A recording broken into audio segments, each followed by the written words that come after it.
Welcome back. In this video, we'll lock your account down properly, turning on two-factor authentication, then reviewing the devices that are signed in. Click the Security tab.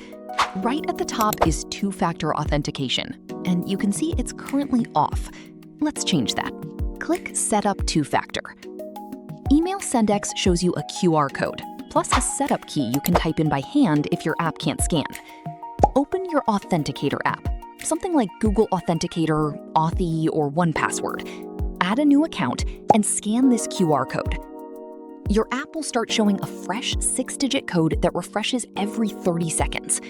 Type the 6-digit code your app is showing into the box, then click Verify and Enable to confirm the setup worked. Now Email SendX shows you your backup codes.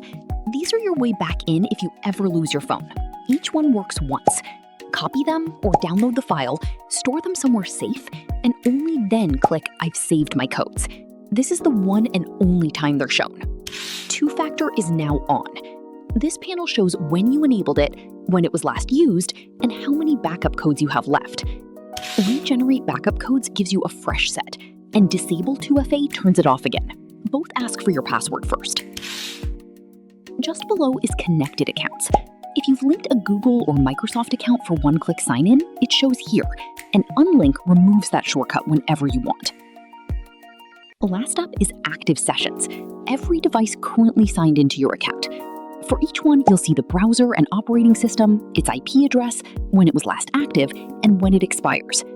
The session you're using right now is marked This Device. See a device you don't recognize? Click Revoke to sign it out instantly. And if you want a clean slate, sign out everywhere else ends every session except the one you're on. And that's your account fully secured. Two-factor on, backup code saved, and full control over your sessions.